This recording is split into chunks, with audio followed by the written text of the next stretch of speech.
menyampaikan bahwa kewenangan di BKPSDM saya kira mungkin kurang tepat, karena kalau kewenangan mengangkat, merotasi, memberhentikan itu adalah kewenangan PPK.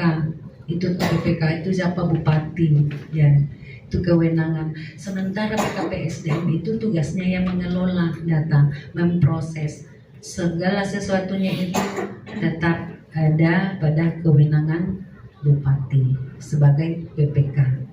Nah itu bisa kita maknai bahwa kami ini bekerja, memproses, ya seperti itu. Yang kedua, ada tadi ditanyakan, ya intinya mungkin tuh saya mengerti adik-adik semua, ya apa, karena kan bukan juga baru hari ini kita bertemu, bahkan beberapa kali masih pengumuman pertama ada yang datang di kantor.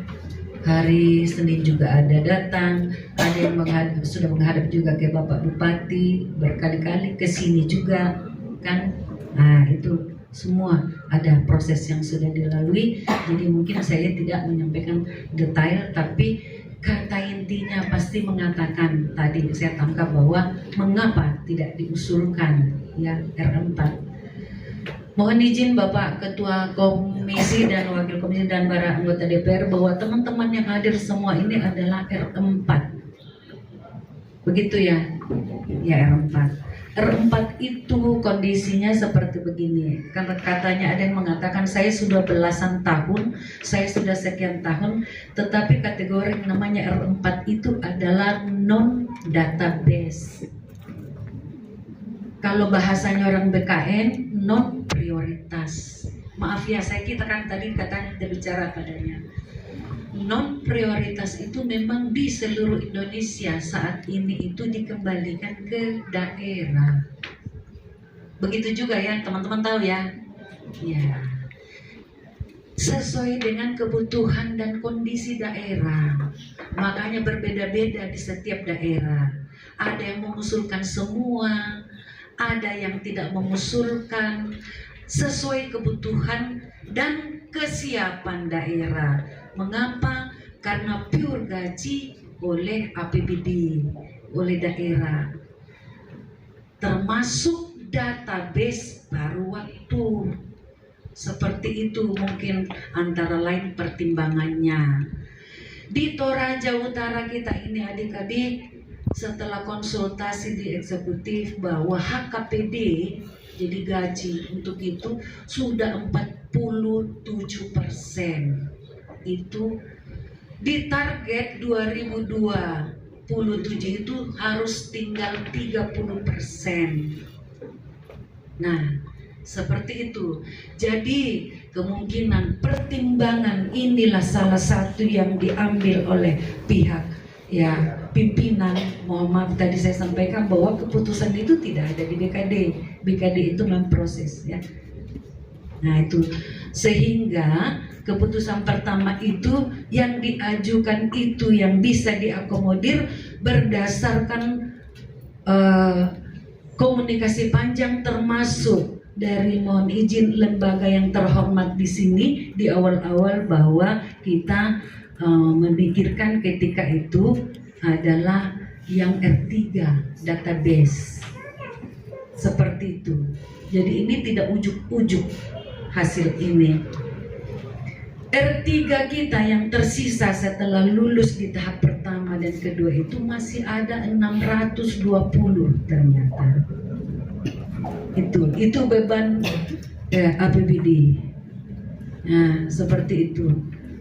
Dan ketika diajukan kami pun juga sebelum mendapat petunjuk itu kami masih, walaupun sudah di akhir-akhir baru kami ajukan karena ini tidak bisa nanti kita usul bagaimana dengan anggarannya. Nah seperti itu. Sehingga untuk kategori R4 ketika itu dengan berat hati. Yang kedua, sebelum itu, yang kedua lagi masalah formasi. Formasi di setiap OPD setelah dikonfirmasi by aplikasi, karena ini ranahnya organisasi, full memang di sana, terutama guru, bahkan kebutuhan organisasi nakes ketika itu sisa 8 di dalam. Kemudian di guru ketika itu 271. Itulah sebabnya, jadi ini kita ketemu kali kedua di sini teman-temannya.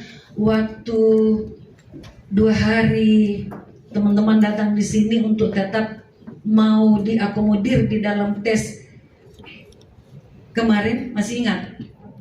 Tahap 2. Waktu itu kami sudah menyampaikan bahwa formasinya ini sisa sekian. Kami tidak tahu berapa jumlah honorer yang aktif di semua teman-teman semua ketika itu. Tetapi yang bersisa waktu itu kan total hanya 303 kalau tidak salah. Sehingga muncullah bahasa ketika itu di ruangan ini juga bahwa dek toki mate sebang mau kisi tandal lek mora. Mudah-mudahan masih mengingatnya ya semua. Jadi kami kembali lagi komunikasi ke pimpinan, termasuk di sini. Bahwa karena kalau di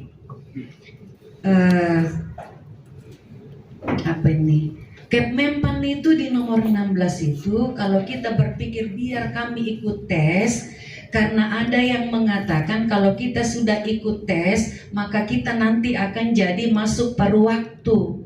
Tapi di Kepmenpan itu hanya menunjuk yang di dalam database.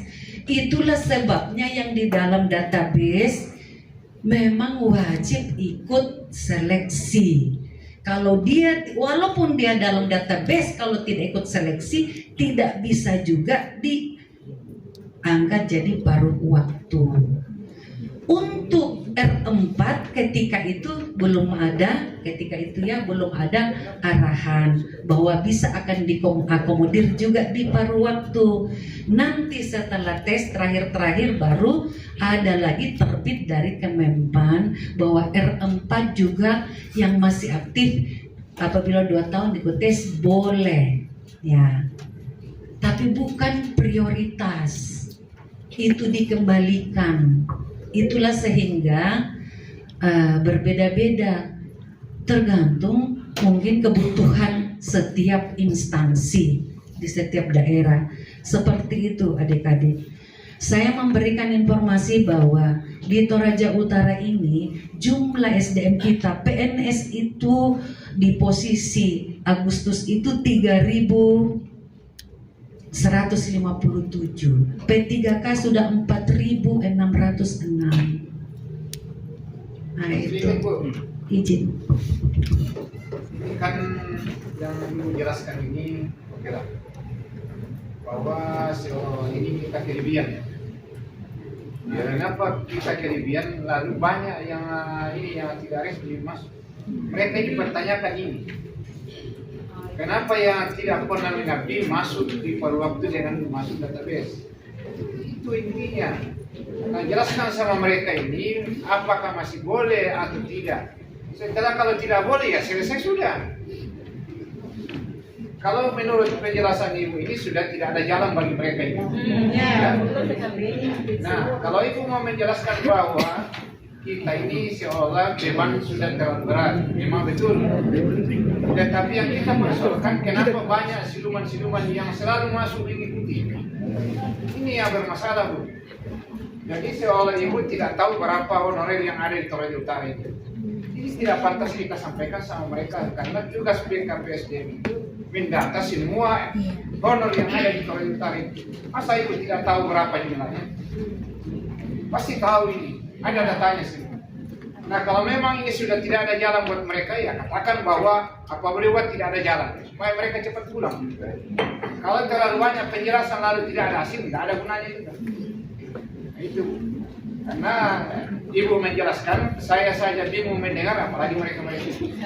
Yang mereka butuh ini sekarang kejelasan pasti. Itu saja. Lanjut, Bu. Tambahan sedikit, Bu. Ya, jadi kalau kita dengarkan ini memang dikatakan tadi memang ada kelebihan ya. Karena PNS saja ASN itu 3.000, sedangkan P3K 4.000 lebih. Itu belum termasuk pada waktu. Kalau ya Langsung saja termasuk paruh waktu. Termasuk paruh waktu. Berarti kesimpulannya kelebihan ya. Artinya yang database saja itu masih ada 600-an Bu ya untuk paruh waktu. Itu saja yang barangkali yang diprioritaskan ditempatkan. Cuma pertanyaannya, kenapa yang apa namanya database belum habis, ya? Kalau memang kebutuhan itu dulu dimaksimalkan, kenapa harus ambil lagi beberapa orang dari R4? Ya, gitu ya. Ya itu sebenarnya. Itu sebenarnya persoalannya. Kalau memang semua R4 tidak ada yang diterima, itu tadi penjelasannya bahwa kamu harus tahu bahwa prioritas itu R3. Ya. Tetapi kenapa yang R3 saja belum dihabiskan? Ada lagi yang kemudian yang kedua R4 ini suara dari mereka ya, aspirasi.